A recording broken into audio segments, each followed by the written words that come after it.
And my next guest is here in studio, Roger DeBlanck. And Roger, why don't you tell us a little bit about yourself and what you're up to? Well, thank you. I want to express my gratitude to Mr. Kelly and Aspects of Writing for having me as a guest today. Thank you. My novel, The Ramos Brothers Trust Castro and Kennedy, was published in December of last year, 2011. It chronicles the epic story of two brothers, Juan and Alberto Ramos, and their family. Juan and Alberto were born in Havana in the 1940s, and they grew up in a wealthy family, but their family has a lot of problems. The brothers' boyhood adventures, they start to coincide with the revolution that's taking place in the 50s in Cuba, and the family is forced to make a really difficult decision. Juan and Alberto's father decides to stay in Cuba, while the brothers and their mother move to Miami. Over the course of their lives, the brothers have many connections and encounters with Fidel Castro and with JFK. These experiences leave them enamored, even at times obsessed with these two figures. Both Castro and JFK, throughout the book, I characterize them as human beings, not as the larger-in-life figures. They're very much portrayed as being both brilliant and flawed. But ultimately, the story is about the brothers, how they learn to trust in the love they have for each other, and how they endure the hardships that they face. The novel spans about 20 years in their lives, from their youth all the way up to their young adulthood, and it covers over a half-century of the lives of their extended family. The narrative weaves together a coming-of-age tale with a family saga. But ultimately, again, it's a story of these two courageous brothers who become these extraordinary young men during a really pivotal time of the 21st century. And one of the central ideas in the book is the conflict within the Ramos family is a microcosm for the whole era. The story itself is based on the experiences of my father and uncle, who were born in Havana and immigrated to the United States as young boys. And I just spent months interviewing them, and they told me all these anecdotes, and that eventually led to a narrative that just grew into this epic story. As for myself, I have a bachelor's degree in English from UNLV, master's degree in information science from the University of Wisconsin-Milwaukee. I live here in Henderson, Nevada. I work as a librarian at the Clark County Library, which is part of the Las Vegas Clark County Library District. Since my youth, I was writing poetry, and then started with manuscripts through my college years, and The Ramos Brothers Trust Castro and Kennedy became my first novel. It's available in paperback and Kindle through Amazon and Barnes & Noble. And I'm currently working on a new project, another historical novel. I'm titling it The Sky is a Landfill, and it's going to trace my mother's side of the family this time. My grandfather was a World War II vet, and he survived Pearl Harbor.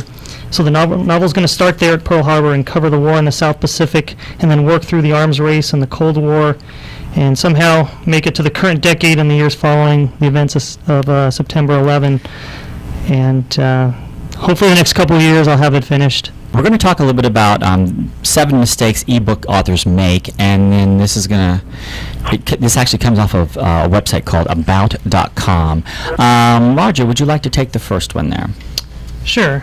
Before I do that, I just want to really comment on something Nancy said. I really liked what she said about experience, and also with starting out as a reader. I feel like the hardest thing to do when I'm writing is to find enough time to read, and that might sound crazy, but honestly, when you're working on your own work, you sometimes forget how important it is to balance that against your favorite writers. So to me, I always have a regimen every day to try to read at least 50 to 100 pages of other people's work to just keep me grounded in their style and their voice.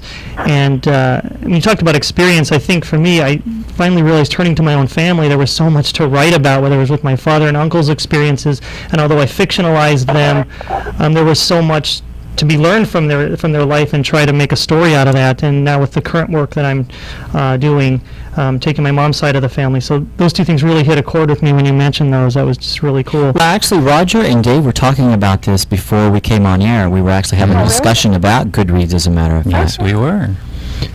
Yeah, I found it to be basically almost my website at this point. I hope to build my own at some point, but I think for now it's just a great access point. Not only am I an author on there, you can view me as an author. I also, every time I read a book, I review it now.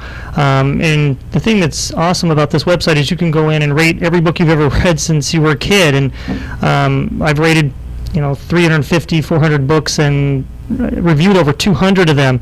So I'm not only an author on there, but I'm also a reader, and people can see what I'm reading, what I'm writing about the books that I'm reading.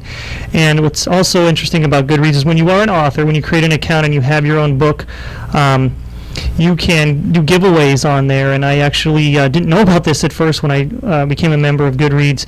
Your first six months of publication, you can enter a giveaway and have your book. People can enter the contest to win it, and then the winners, you mail them the copies. The Goodreads staff on the website handles all that.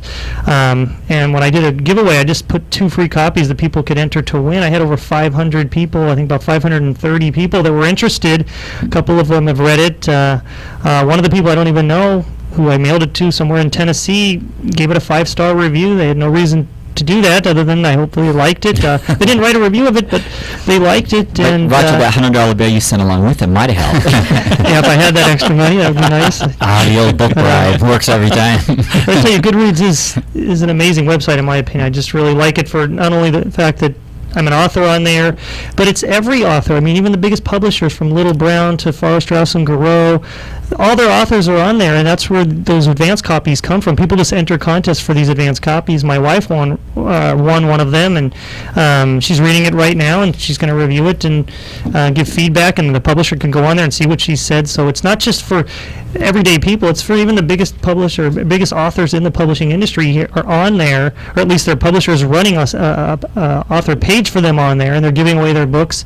And so there's all types of connections going on and ways to give away your book and to have. And also the libraries check in at Goodreads too. Yes, they do. The public libraries. Yes, they do link reviews from Goodreads to your book on the library's website.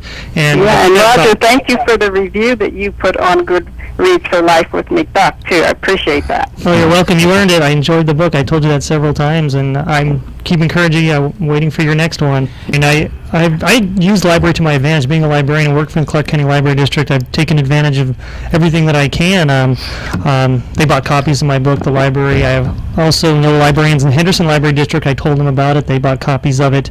So it's in the libraries. I'm going to do a program later this fall at the Clark County Library about how to publish your book with one of my good friends who I met in the library when we were doing a book festival there, and I had a table promoting my book at the library.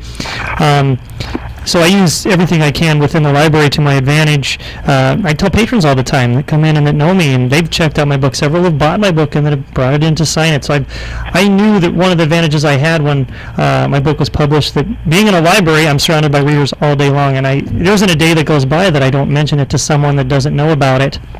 And hopefully they tell someone. And the book has done really well for checkouts. I'm checking the circulations on my book at the library, and each one has checked it over 10 times so far, and I was really surprised by that. Yes, it's a lot of people that I work with or people at other libraries, but also a lot of people that have just come across it on the new bookshelf.